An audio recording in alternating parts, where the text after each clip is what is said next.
Hey folks, it's Nashwauk Steve here again with another video. Today's project is going to be installing a new dishwasher. We had ours just recently develop a leak. Actually, yesterday developed a leak, and so this morning I went and purchased a new one after some online research.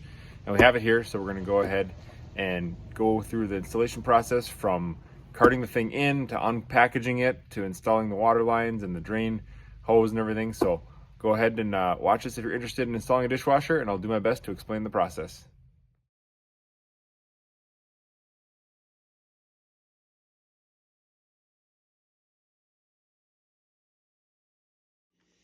Okay, the dishwasher is in my kitchen where it's going to be installed. If you don't have a carton on yours, like if you bought a display model, you may not have the unpacking instructions. So it's best to follow them if your box has them. If not, it's pretty simple. Cutter on the bottom, there's a line there that shows you where to cut. Lift off the cardboard, get rid of the packaging, and then you're going to tip it on its back and remove the carton bottom, and then you tip it.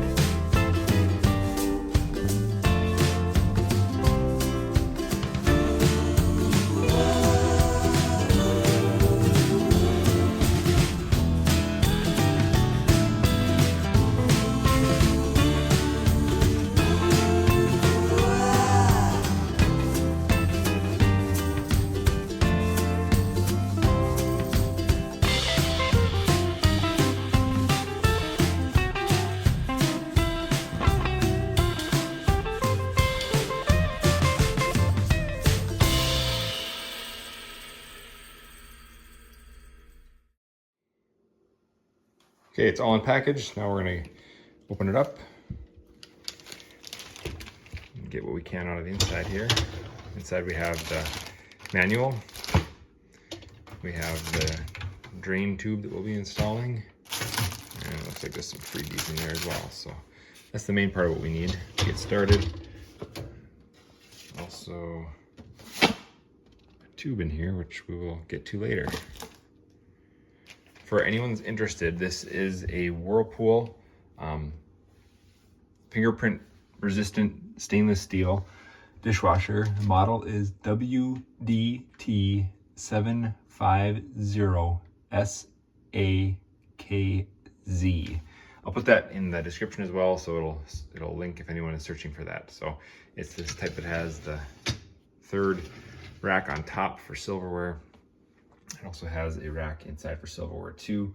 There's a very similar model that has the rack in here for silverware. We decided to go against that for a couple of reasons. But anyway, we'll go ahead and start the installation. The washer recommends everything be hooked up for starters with the unit on its back. So put it back on its back, and then we have to remove this front access cover here, which is just a 5/8 inch nut driver.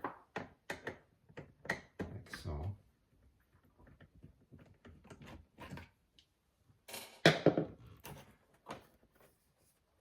This is an adjustable thing to make it so it can match your floor height nice and precisely.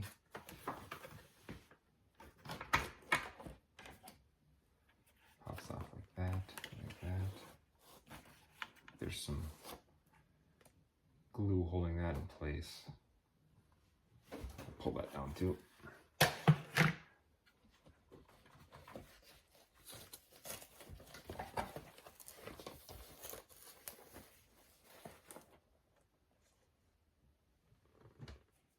This unit apparently comes with a drip tray. That's the next thing to remove. So it's these little tabs right here. Just pull it in and it kind of shimmies itself up and out like that. But there is a wire attached to it, I'm told. So to unplug that, this is for the float switch there. So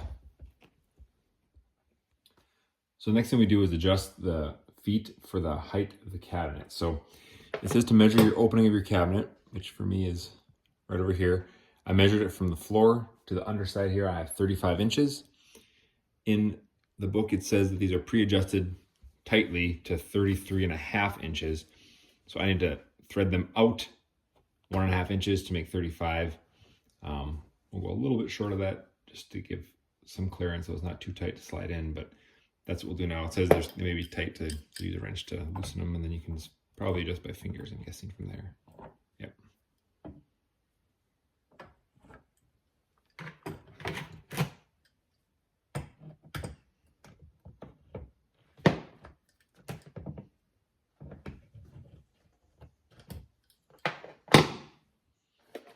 Okay, my feet are adjusted to match the height of the opening. The next thing we have to do is install the water line. So I went ahead and bought a new dishwasher connection kit. I have an old one from the last dishwasher, but it's been in place for 10 years. I don't want to take a chance of any of the seals or anything getting bad, so I went ahead and bought this. It comes with, I did the 72-inch variety, so it's easy to slide the unit out fully and get to it. And this one comes with the fittings you might need. This one requires that 3/4 inch hose fitting and a 3/8 inch compression on the other end. Otherwise, there's another elbow that's included in there, which is what the old dishwasher had as well. But this one will be using that hose fitting. So we install that right under here, hand tight, and then maybe another 1/4 to a 1/2 inch just to make sure that rubber is going to seal. And then we can run the braided water line from there out back into there where I have it stubbed out right there. We'll get that tightened up and leak free. That's the idea.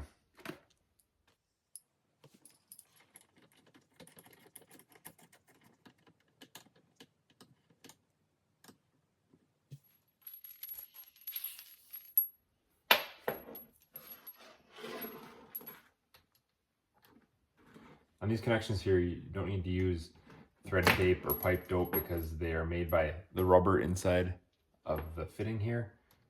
So all you need to do is get it tight, and then if there's a minor leak, you can just tighten it a little bit more until the leak stops. So you don't want to go crazy with these fittings. Once the rubber makes a seal, you want to just let it be. So that's tight to hand there. I'll do the same thing back here on the valve. And then we'll turn the water on and address any sort of seepage we might get out of it. Okay, now it's time to check for leaks a little bit. I do have just a little crescent wrench here if I need to tighten anything up a little bit beyond hand tight, but we're gonna go ahead and open this water valve back here and see what happens.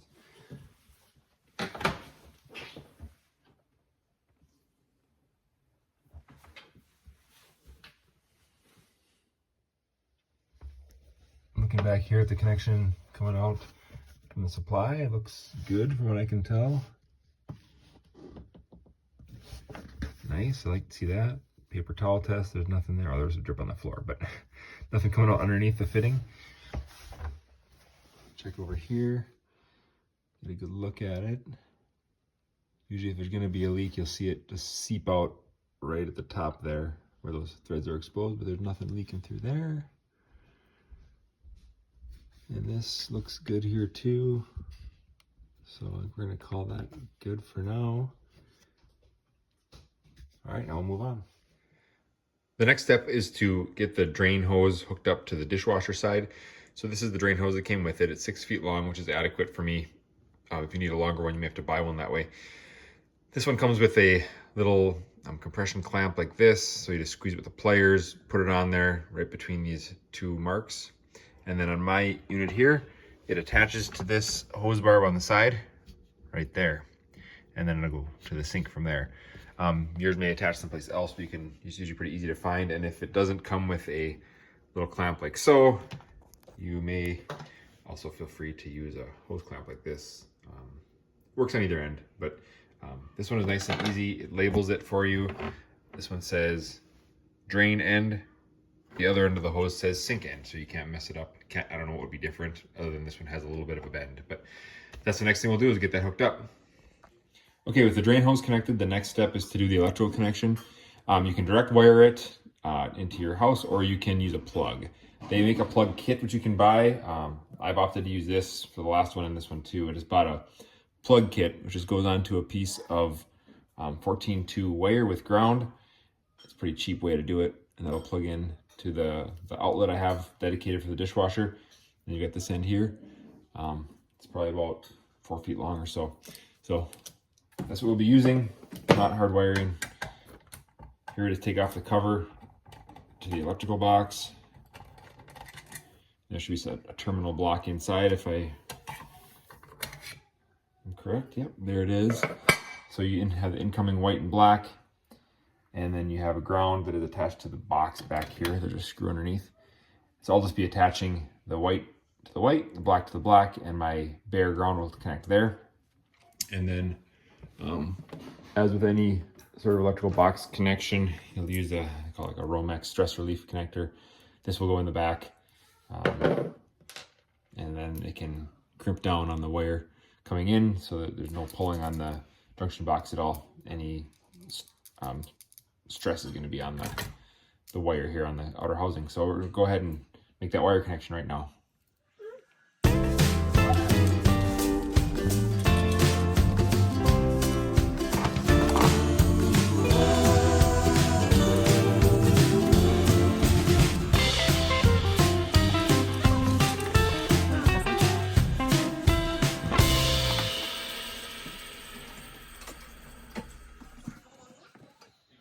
All right, connections are made, as you see there. This thing kind of confused me for a little while. Apparently the copper wire goes underneath that little upside down crown shaped washer there, and then it squishes down there. I was trying to get that copper underneath that screw head, and it was such a narrow screw head, it kept popping out, but that was what was going on there. And then here, tightened up the Phillips head screws here to make this nice and tight onto the box. So now we can go ahead and put this back on, like so. Put our screw back in place here. And we are ready to plug this thing in when the time comes. So that's the step we're on now. So if you remember from earlier, when I opened this door, there was a mystery tube in there. I wasn't sure what was in it. I should have been able to tell because the handle was not on the front. The handle is inside here. So this is the next part to install. It's pretty simple. It just goes on the one way. You can tell the top because it doesn't have any screws on it. The bottom does have a couple set screws. So it'll sit like that, and then the set screws just tighten up with a little Allen wrench that comes with it underneath there. So I'm gonna get this thing cut open and we'll do that quick. Okay, see the set screws in the bottom, right there, that's the bottom side.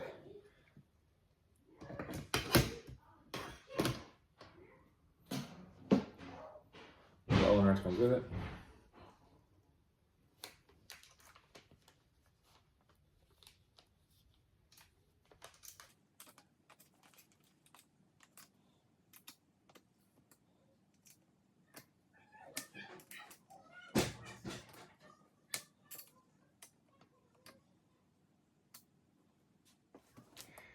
Okay, with those connections made, it's ready to stand up, so I got it stood up. Make sure that everything is running out the back of it here, so when you slide it into place, nothing is going someplace it shouldn't go. And then now the next thing is to just slide it into the compartment here. So I'm gonna go ahead and just kind of shimmy it back there. It says leave it out 6 inches yet, because we have a little bit of work to do on the front where we took off that access panel and that drip tray. So we'll go ahead and do that. The other thing to note is make sure if you have insulation, this one has little grabbers to grab onto the insulation, like you see right there. This side has it too. Make sure that it's holding onto that so the insulation doesn't get balled up and get caught when you're sliding it back. So we'll go ahead and get to it. Okay, like I said before, I'm mounting this one to the side of the cabinets, not to the top because it's granite. So this one just has some little brackets you need to put in here, and you just bend over a little tab back here so they stay. And that's what will get screwed through. Same on the other side, and then that will match with these holes right here on the inside. That should be able to look right through out through that bracket and get into the cabinet. So that's what that's going to mount. So it says, the book says to get those installed, open and close it to make sure you have clearance, and then put it back into place. So I'm going to do the final push back, and then do some leveling.